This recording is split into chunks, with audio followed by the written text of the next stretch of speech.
Hey, everybody. Welcome back to the For Your Success podcast. I could not be happier with the guests we have today. This is someone who has been an inspiration to me personally, has been an inspiration to our business, has really helped us grow over the last 12 to 16 months. And I'm so thrilled to invite you in to get to know someone that I consider a mentor. Now, this is someone whose business faced a huge challenge when the world went crazy last year, like most of us, and has overcome it in a big way. I'm thrilled to have Blue Melnick here with us from Sage today to talk about how we can launch these high-ticket offers. Welcome to the show, Blue. Thank you, Katie. I so appreciate that introduction, and it's an absolute pleasure to be here with you and to talk to your audience. So our audience is all into launching our courses and programs and high ticket offers. And this is what you guys do day in and day out, you and your lovely wife, Barry Bumgardner.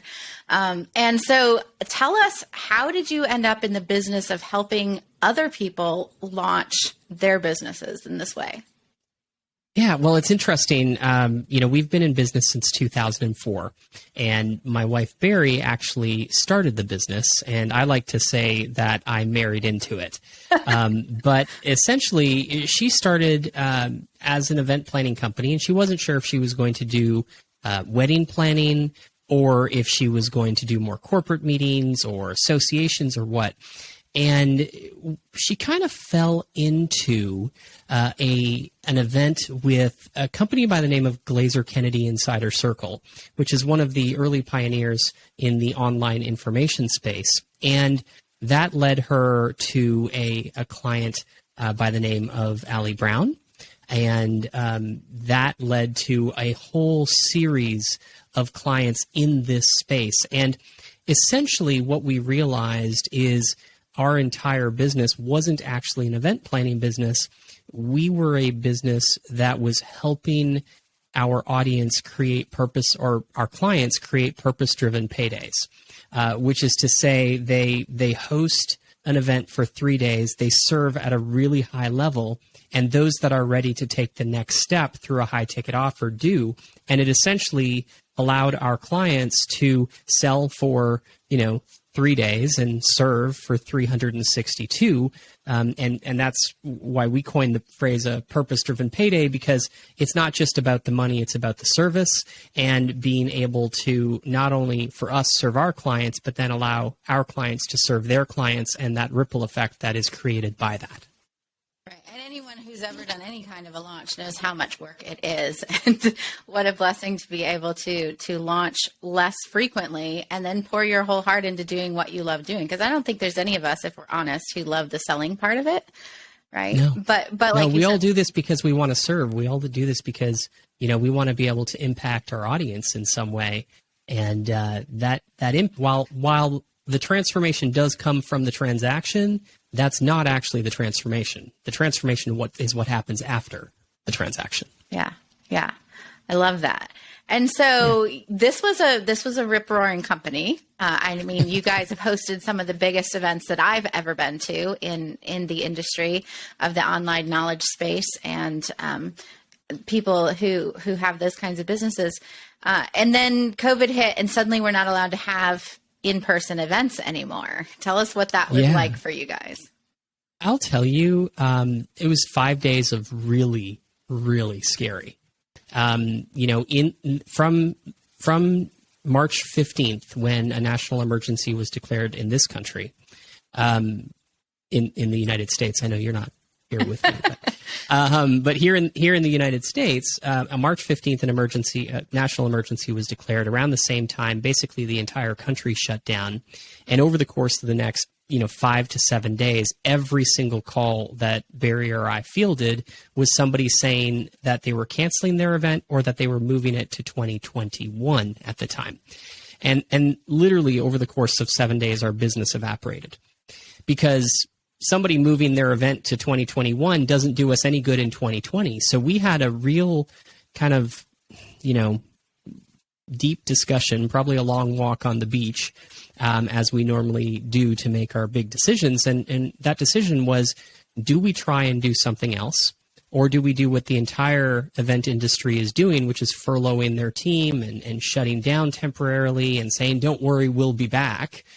And, we really love our team, and we realized that if you furlough them, you're going to have a hard time hiring them back, because they're not just going to hang out at home and eat bonbons and wait for you to call them and say, okay, let's put the band back together, right? They're going to go try and find another job.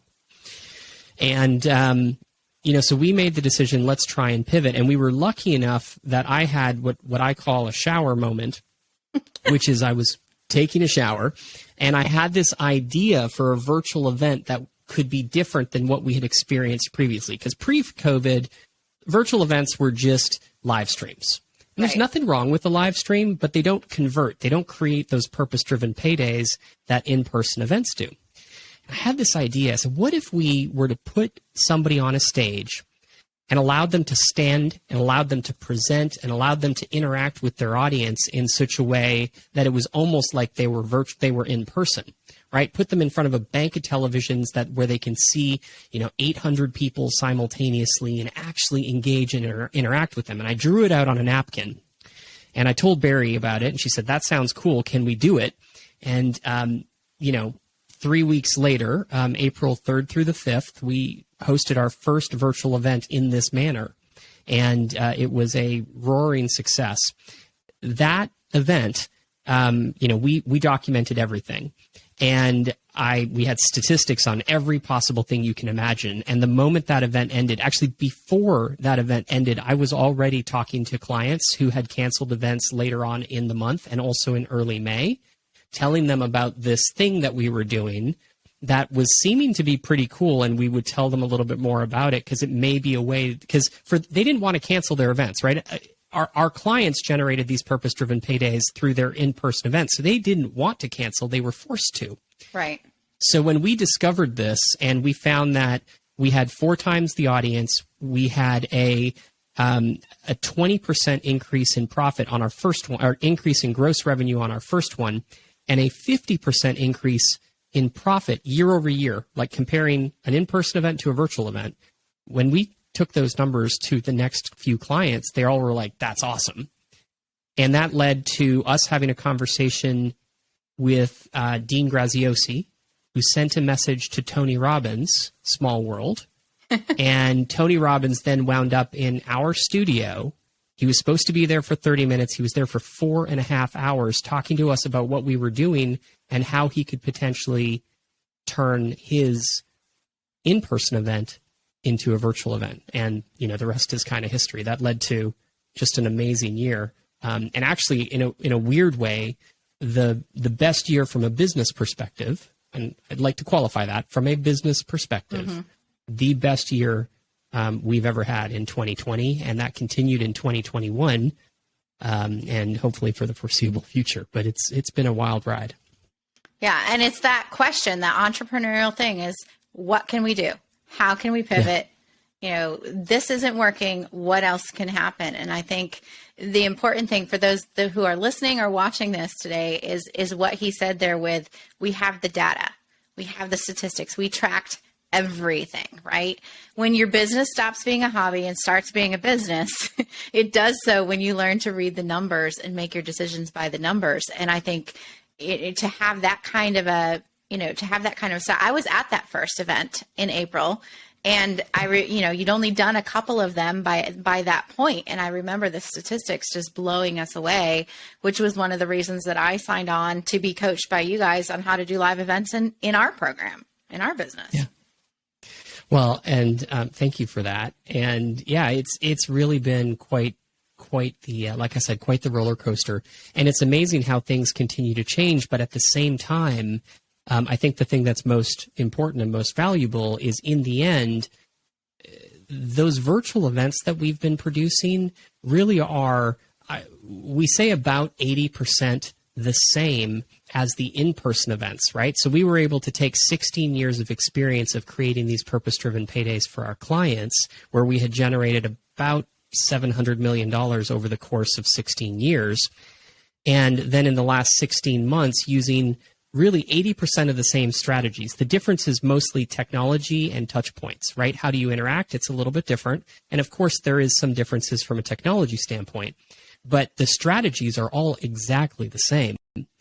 And in the last 16 months, having produced, 62 events and generated over $300 million, it's been pretty awesome. And then being able to also have a program for folks like you and all of the events we've been able to touch since then. Yeah. It's been pretty sweet. That's pretty amazing.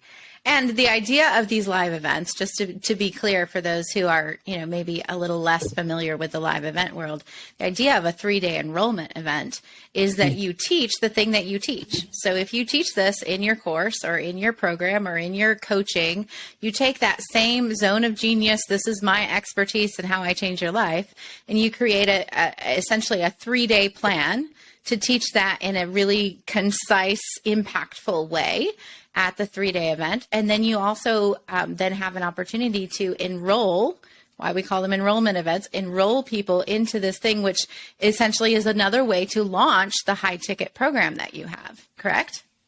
It is. And the really neat thing about it is if you do it right? If you serve at a high level, at some point throughout the course of the event, people are going to start wanting more. And actually, I think we have time. I want to share with you, just generally speaking, what this formula, what this structure looks like so that your audience can do it themselves, right? Because it's not rocket science. I wish it were, but it's not. So over you mentioned a 3-day event, and that's really the model that we think is best. Whether you're just starting out or you've been doing this for a long time, the 3-day event model is best for a number of reasons. Not the least of which is a lot of people say, I'm not sure I'm ready for 3 days. Maybe I'll just do one. But the reality is a 3-day event is so much easier, mainly because, and think about this, there's an old saying that says, if I had more time, I'd write you a shorter letter, right? So it's the same thing with live events. If you're going to try and do a shorter event, you have to be really dialed in. In fact, I think only the most experienced of people should do a shorter event. So we think the 3-day live event model, having tested this for 17 years, is really ideal. And we've done every format. We've done 1-day events, 2-day events, 3-day events, 4-day events, 5 days events. We've done 6-day events, and the 3-day event model really works great. So on day 1, it's all about what we call content, connection, and community, right? So what that boils down to is you want to deliver amazing content to the point where at the end of the day, and this is you on stage delivering great content, at the end of the day, your attendees come away from it thinking to themselves, that was so good that I got more than I ever expected to. And then the cool news is they still have 3 more days. And then in addition to that, because of that amazing content and hopefully some interactions that they're having with each other, they start to feel connection, right? Not just to you, but to each other, which creates community. Now on day 2, you continue to deliver great content, and obviously connection and community is a continued theme. But about halfway through the day, they start to get to a point where it's like, day 1 was like, oh my God, I have so many great ideas. And day 2, halfway through the day, they start to get to a point where it's like, oh my God, I have so many great ideas. And it's the same words, but, said slightly differently. The nuance of overwhelm kicks in. Exactly. And right around that time is the point where you say, do you like this? Do you want more of this? Well, we have an opportunity for you to continue to work with us over the course of the next year. Right? So day 2 is about, kind of problem solution, the problem or the pain and the solution. The pain is I'm in a little bit of overwhelm, and the solution they're looking for is how do I get all of this done all on my own? And then the invitation is what solves that. The invitation to your high ticket offer, which happens later on in the day. Then on day 3, we say it's really all about decision, commitment, and celebration. And the decision is a yes or a no, right? Yes, I'm going to do this, and I'm either going to do it with you or I'm going to do it on my own, one way or the other. We just want them to have a decision. Yes, I'm going to do it with you, or no, I'm not going to do it with you. I'm going to do it on my own. And then celebrate that decision, right? One way or the other. Be happy, be content with the decision that you have made, and then celebrate it, right? So, for those of you who have attended events that we usually do a welcome celebration on day 3, but we also celebrate the people who are just doing it on their own by giving them like a 90-day action plan or something along those lines in the afternoon, because these events aren't bait and switch. Mm-hmm. They're meant to give the attendee what was promised, but also if you want more, if you want to go further faster, if you want to write a check for speed, that's where the high ticket offer comes in. So that is, in a nutshell, that 3-day event model that you can do, whether it's for 5 people, for 50, for 500, 5,000, or truthfully more than that. And it works at every level. And the cool thing is with virtual, there's no barrier to entry, right? You don't have to go to a hotel. You don't have to travel. It's all done. You can do this with a computer and a television in your living room. You can be hosting a virtual event before this year is over. Yeah, and the barrier to entry for your attendees is lower too, because they don't have to get a babysitter for the kids for a weekend and pay to fly and travel and blah, blah, blah. So, and hotel rooms and food and 100%. Be in their own learning environment, not so much out of their comfort zone. There are significant advantages. Virtual is an amazing game changer for all of us because it kind of levels the playing field. Right. Before, there was a lot of risk associated with a live in-person event, much less so with virtual, which I think is pretty special.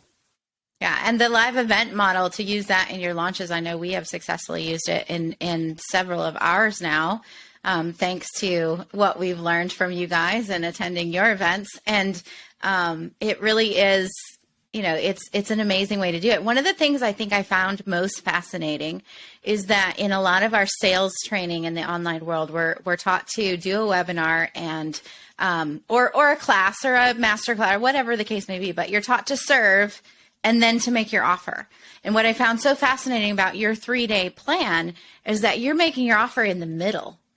And so in one sense, it catches people off guard, but in the other, it also gives you an opportunity to continue serving beyond that. Tell us a little bit about how you guys see that strategy, or how you came to figure out that was the right place for the offer on day 2 rather than at the end.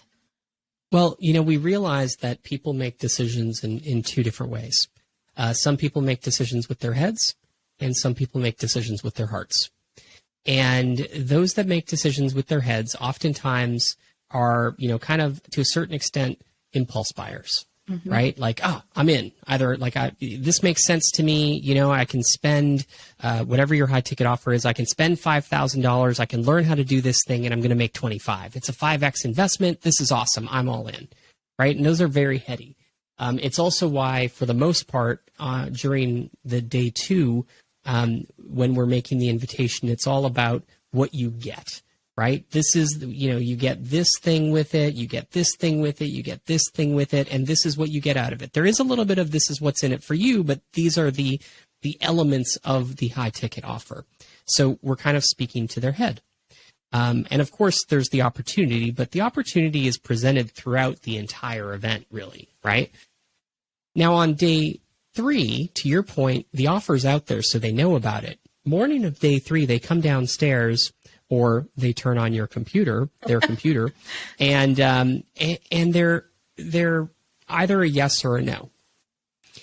And those that are a no are then reintroduced to the offer, kind of bring it back onto the table, because the reality is, from a service perspective, you want people to take you up on your offer, because the people that don't are most likely going to leave and not do anything with this information. That's the reality, right? But that's the reality of a masterclass. That's the reality of a course, right? 80% do nothing with it, 20% do and have success. Mm-hmm. That's true of live events as well. So we know that we are serving at a higher level if we get more people enrolled in the program, because those people will take action. Because once they enroll, now they have a higher level of commitment, and truthfully, they have a little bit of accountability coming from us. Mm-hmm. So they're more likely to do the thing. they're more likely to do the thing, which means they're more likely to have success. So you're actually serving them. So that morning of day 2, you start to speak a little bit to their heart, right? And to a certain extent, there's a cart close moment, which we actually like to call a heart close moment, where you appeal to their emotional side, right? Not to their head, but to their heart, and say, listen, you know, you don't have to do the work. Or sorry, you have to do the work, but you don't have to do it alone. And we're here to support you. And there's no time like the present, right? If not you, who, right? Like if you're not the one who's going to do this work, then who is? And if there's any time to do it, now's the time to do it, right? No time like the present. Mm-hmm. So, you know, that's a little bit of the head and the heart. And one of the beauties of having the offer in that spot. And again, because we've been doing this for so long, we've tested the offer all over the place. And I can tell you from 17 years of experience, from, you know, over 600 events at this point, having generated over $1 billion for our clients, it's the best spot for the offer. Yeah, I love that. And again, the data backs it up. This is why we do it, because the data says this, and that's so key there. Yeah. And you guys continue to serve your clients who are more private the individual clients that you run their events for them, but you're also teaching people now to do this through your live events on teaching how to run live events. So tell us about that, because I know we've got one coming up here soon. We do. Yeah. We're decent teachers, but marketing maybe and perhaps naming not always our strongest suit. So the name of the event is The Virtual Event on Virtual Events. Perhaps not the most original, but it does say what it is. And over the course of 3 days, the one that we have coming up is October 1st through the 3rd. We are going to be teaching everything that we know about virtual events, and how you can, hopefully even before this year is over, host your very own virtual event and offer a high-ticket offer for your own purpose-driven payday. Day 1, we're going to be teaching all about Strategize, because here at Sage, we do everything from a strategy-first perspective. In the afternoon, we're also going to be talking about the tech stack, right? So for those of you who are a little bit concerned about the technology of a virtual event, you don't have to be. That's the cool thing. Because we have an amazing client who Katie actually knows by the name of Sandra Angelo, who put an event on for 11 people out of her living room and generated $92,000 from our high ticket offer. And I promise you, she is not the most tech savvy person we have in the group. So I feel like if we did our first one from our bedroom, remember we moved our bed out to make our stage and shot it with our family camera and a laptop and moved the bed back in to sleep every night. So it doesn't have to be technical. It really doesn't. That's the cool part. But we are going to cover the tech stack. So whether you're just a beginner or perhaps a little bit more advanced, you know what to do. Day 2 is all about monetize, right? How do you take all the strategy that you learned on day 1 and develop a strategy to monetize your live event? That's, again, talking about your purpose-driven payday. We also cover how to fill the room, how to fill the event, because that's one of the biggest questions that people have. Like, okay, I want to do a live event, but how do I get people there? So we're going to be covering that on day 2. And then day 3 is all about what we call actualize, which is I've got the strategy, I've got the monetization strategy. Now I got to put it into action and actually host my live event. Because bottom line is, if you leave this event and you don't host your very own, then it was just 3 days wasted. And we want you to walk away with a blueprint for your very own virtual event and high ticket offer that translates to a purpose-driven payday, and be able to actually put it into action. So that's what day 3 is all about. So it's coming up October 1st through the 3rd. And we're really super excited about it, actually. And I would encourage anyone who is thinking about using a live event to help your business or to grow your business or to launch your next course or high ticket offer to be there, because especially when you go into it with the eyes of a student, because Blue, you and Barry do the event exactly the way you teach to do events. So even as you're giving out the content of how to do this, you're also modeling it during those 3 days. And that for me is what I most enjoy from watching you do this, is that not only am I getting the content of it, but there's also like I'm watching it happen right before my very eyes. And I always come away learning something new. Well, thank you for that. It's definitely a little meta, right? You're learning how to do a virtual event while you're going through a virtual event. But it's awesome. And Katie, I know you and I spoke about this early on, and you had asked if there was anything special that we could do for your audience before we spoke. And of course, the answer to that question is yes. So one of the biggest things, if you don't mind me adding it or telling you, your audience, for those of you who join us, and Katie has a special link for you, we're going to also provide you with a small course. It's a mini course, but a very, very important one called Overcoming Objections. And this, whether you host your very own virtual event or you come to our event and say, wow, that's crazy, I'm never doing that again. This course by itself is worth the cost of admission, because Barry teaches exactly the 5 core objections that people have to your high ticket offer.